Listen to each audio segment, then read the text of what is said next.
Welcome to SVG-TV News for Thursday, November 14th, 2024. I am Jennifer Richardson with the details. With heavy rains continuing for several days due to a tropical wave affecting St. Vincent and the Grenadines, SVG, more landslides have been reported across the country. Deputy Prime Minister and Minister of Transport and Works, Montgomery Daniel, speaking on NBC Radio on Wednesday, said many of the landslides and collapsed back walls have occurred in the southern part of mainland St. Vincent, damaging private properties. However, he noted that many of these incidents have gone unreported, and he urged private property owners to report the damage to the National Emergency Management Organization, NEMO. A number of these land slippages and backwalls onto private property where BRAXA was called in to assist. And BRAXA, it has been assisting. But what is required of such private property being affected? That I'm making appeal to the private homeowners that the reports must be made to NEMO so that NEMO can put the necessary apparatus in place and to record the damages, quantifying the damages, particularly at what cost of the damage is being done, so that you have an overall picture as to the total damage done. The Deputy Prime Minister also mentioned that he visited one of the landslides in Connery, where a home had sustained some damage. He emphasized the importance of timely reporting to ensure proper assessments and assistance. That's the one at the time I considered to be the worst. As you are entering Connery from Bellevue, coming from north southwards, when you pass the junction that would take you up into Park Hill and South Rivers, and you move quarter mile down, there was quite a heavy landslide in that area that came down from approximately 150 feet or so on the bank, and much of it came over onto a small house that is on the bottom side of the road. Luckily, there was little damage to life and property. Of course, the building got its windows smashed and so on. The damage basically was minimal in terms of how you consider damages in relation to these landslides. Daniel praised the Roads, Buildings and General Services Authority, BRAXA, for its quick response in carrying out restorative works in affected areas. However, he stressed that NEMO also plays a key role in coordinating and supporting recovery efforts in the aftermath of the landslides. BRAXA will continue to respond as much as possible to the assistance of private requests, but equally the accessibility across the country is of paramount importance to BRAXA. NEMO has the first call in terms of private property, and so I want the public to realize and to understand where we are when it comes to damages across the country. Opposition Member of Parliament for Central Kingstown, Sinclair Leacock, believes that the increasing number of young people migrating from St. Vincent and the Grenadines in recent years is a clear indication of a vote of no confidence in the government. Speaking on the NDP's Night Talk program last evening, Leacock noted that young people are often drawn to greener pastures when they feel their home country does not offer adequate opportunities for growth and development. the average young person born and bred in St. Vincent and the Grenadines, this special place on earth, this rock or something, we call it, their first preference is always to remain at home. Because a departure from here means giving up a lot. It's family, it's friends, sometimes it's relations, and just the comfort of a friendly environment. So I am acutely aware that a number of them, particularly among the graduate class, feel that the wages are too low. There are another category of young people who feel that the climate of crime and violence is not encouraging. I don't know how many people have been paying attention to the moving targets in St. Vincent. We've been generalizing on subject matters such as crime and violence. And we have normally been speaking to homicides.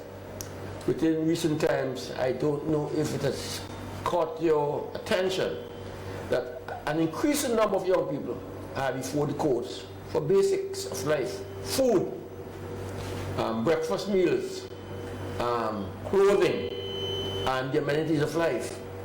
I don't think any of them want their names to be in the newspaper. No one enjoys being named and shamed, and that has to be a measure that a lot of people young people are finding it difficult to make ends meet. So I think all told, it doesn't speak well of our climate of happiness in St. Vincent and the Grenadines, and I suspect it's going to get worse before it gets better, which makes the... Conroy Huggins, who will be contesting the upcoming general election on the NDP ticket, said he never had any desire to live outside of SVG, as he believes he has a significant contribution to make to his home country. That is one of the things that resonated for me with Dr. Friday's message. I mean, he always talked about, opportunities for Vincentians to stay at home, contribute at home, and give in service at home. And that really, really resonated with me. And hence one of the reasons why I am actually in this team now, because I recognize that NDP's message has been a message for the future, a message which is inclusive and youth focused. And my contribution so far as a graduate teacher, as a professional, I've really been able to contribute. Could have gone overseas, but decided not to. So I'm certain there are other persons who feel that way, but the kind of pressures that we are experiencing now, the statistics are showing that more and more Vincentians, youth are leaving. The statistics are really alarming. We are actually declining population, and youth migration is extremely high. So as Major said, it's really an indictment on the administration, and that is why we are here. MP Leacock emphasized that opportunities must be created within SVG to encourage young people to stay and contribute to building the country. Both of us are taken is supported by the institutions of the state which speak to it. And let me say, it's not a dry statistic. There's consequence. The National Insurance Service, for example, speaks about the decline in population and the fact that not sufficient young people entering the labor force to buttress and ensure the safety net is in place. And if they are saying that we have to take heed. The police force speak about the existence of gangs. That wasn't present in my generation, and not even in the earlier years of Conroy. You listen to the news and you hear increasing talk of the police sports club here, there, and everywhere. A few years ago, 2 decades ago, it was the role of the National Youth Council. That had disappeared. And you look at the newspapers, all of them. If they get around not putting it on the front page, and you're certain that by page 2 or 3, it's the latest set of crime in St. Vincent and the Grenadines. So it's discomforting, and it makes our proposals even.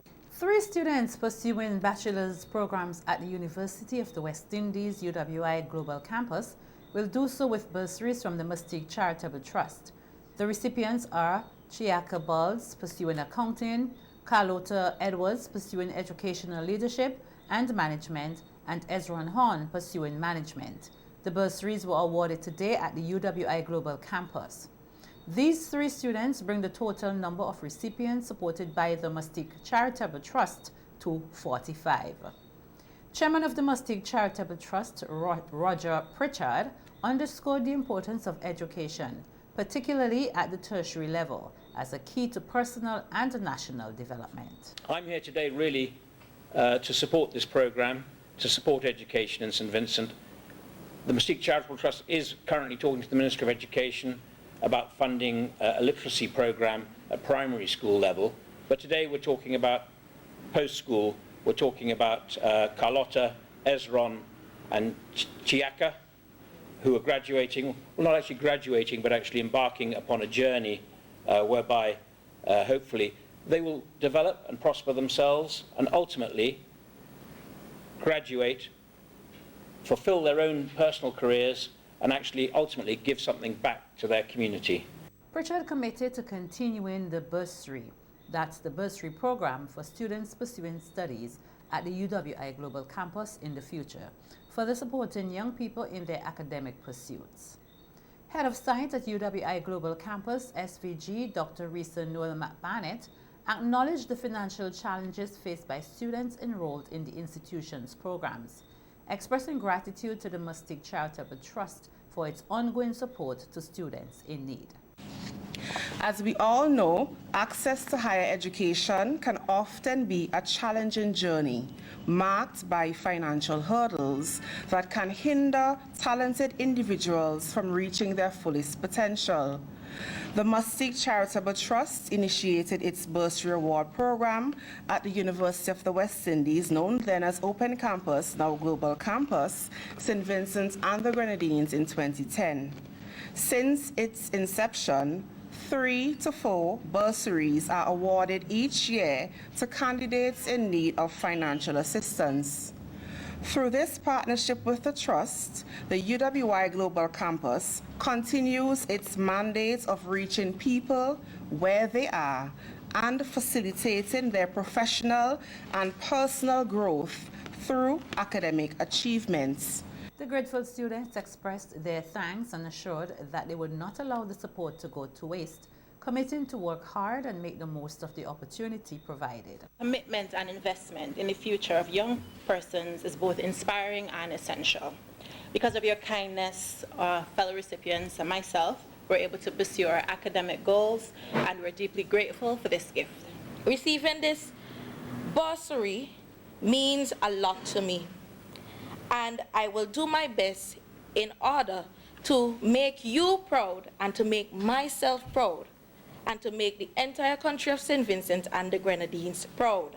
Without your support, I wouldn't have received such financial assistance.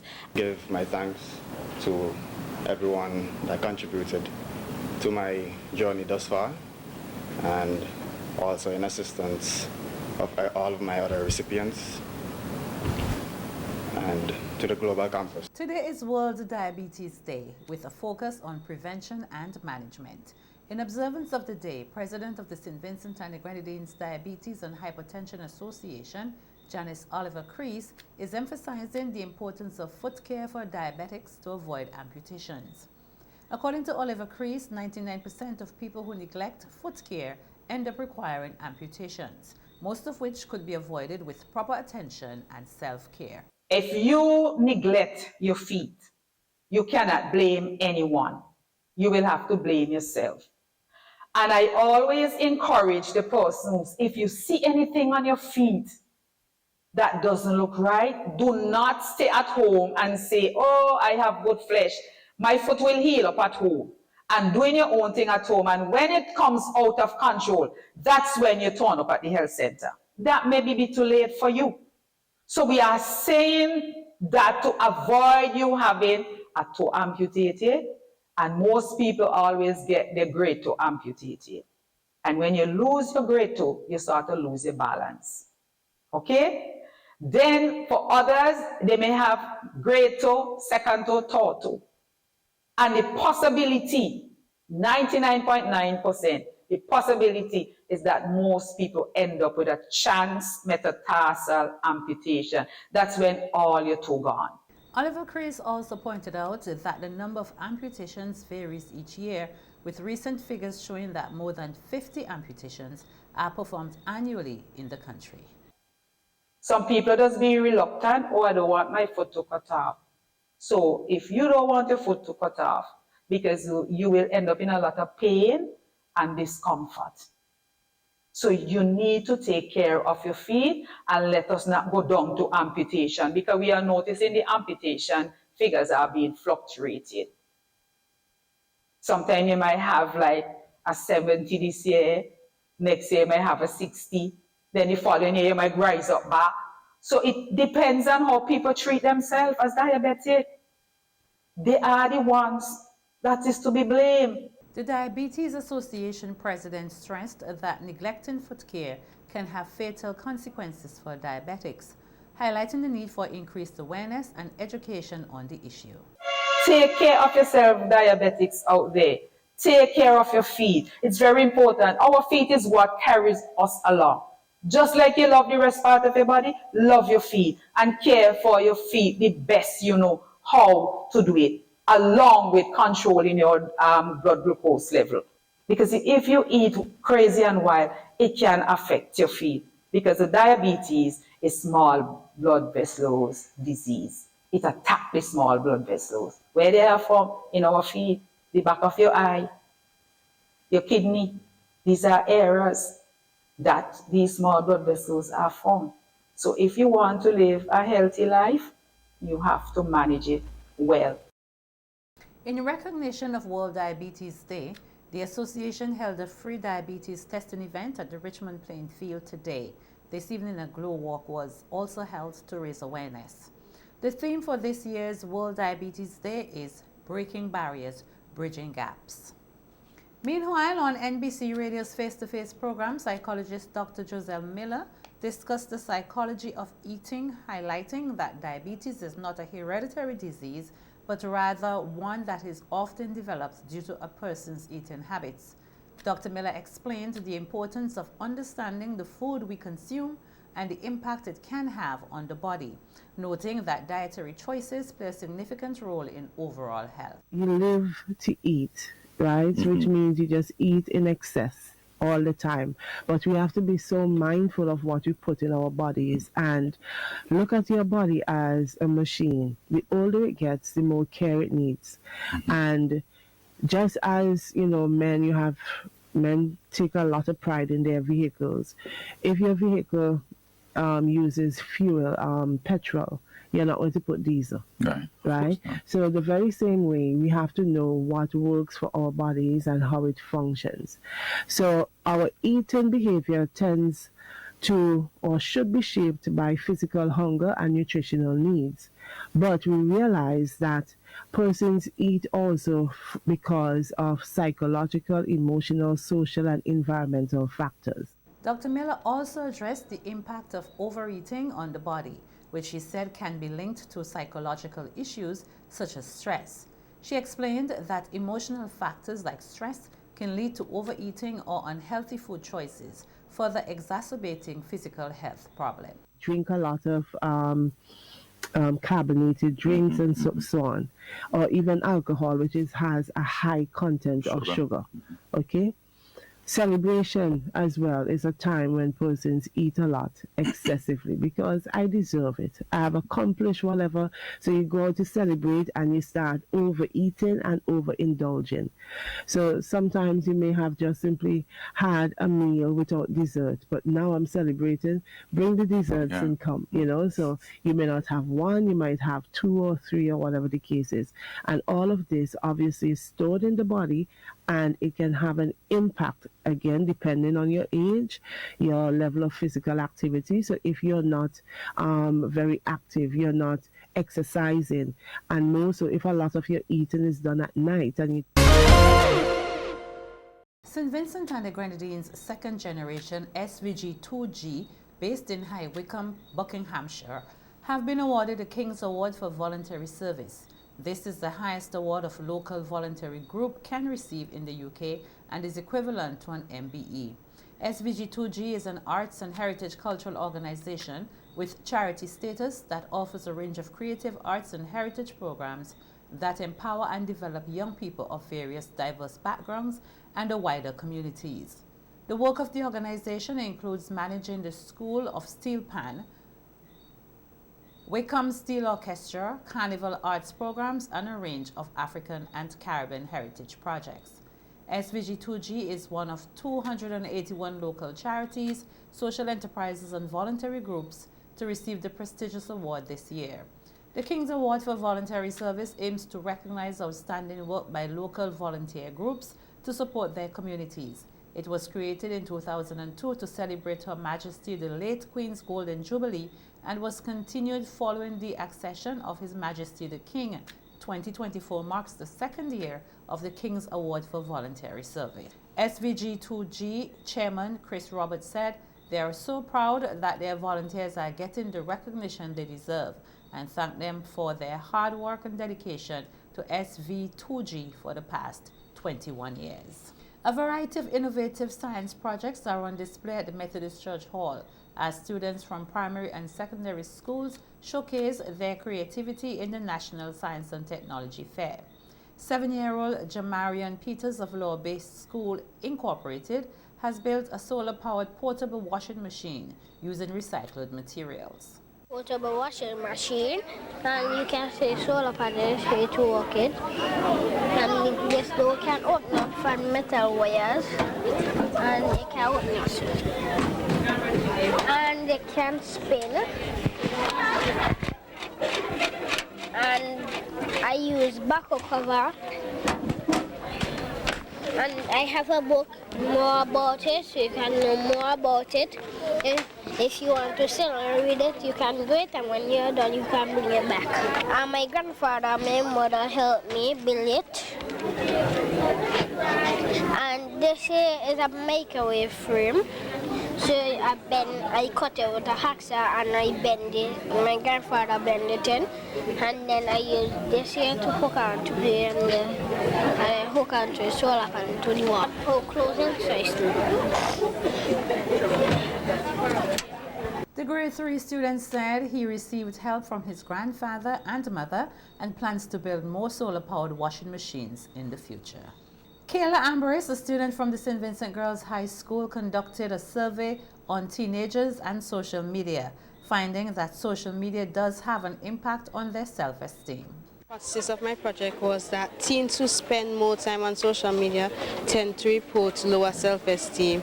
So what I did was I created a survey/questionnaire, and I sent it out to 80 persons, and these were the results.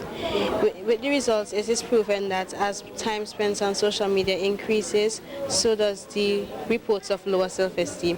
Although some persons were able to maintain high self-esteem, there's still a greater presence of those who would have fallen into the category of lower self-esteem. How can we solve this problem of the low self-esteem? We can provide teens with counseling. Those who would have already fallen into a state of low self-esteem, they can be provided with counselors to help them build themselves back up. You can provide them with mentors, those who would not have already fallen into that state, to guide them to prevent them from falling into that state. And then we can provide them with information on the effects of social media on their self-esteem. How does this topic relate to sustainability? Teens are our future leaders, and we want future leaders who are mentally equipped to serve our country. The Science and Technology Fair will remain open to the public tomorrow. Meanwhile, the Ministry of Education says the prize-giving ceremony for the National Science and Technology Fair will now begin at 9 a.m. instead of 1 p.m. tomorrow, Friday, November 15th. The ministry says this is due to a half-day on Friday granted to all primary and secondary schools, as well as government-owned and operated early childhood centers for the St. Vincent and the Grenadines Teachers and Number 39 Union Solidarity Match and Rally. The ministry says the prize-giving exercise will take place on the ground floor of the Kingston Methodist Church Hall, and the display of projects will occur concurrently on the upper floor until 12 noon. The St. Vincent and the Grenadines will host Spotlight Taiwan, an evening of excellence, this Friday, November 15th, 2024. Project Coordinator Cledonna Peters noted that this will be the second time the event is being held, showcasing both St. Vincent and the Grenadines and Taiwan's cultures and creative arts. We decided to host a program called Spotlight Taiwan, and this would be our second time hosting such a program. And this would be a program of excellence, which will showcase two areas of the arts. We have the area of dance, and we also have music. That is what we will be showcasing coming for our Spotlight Taiwan program.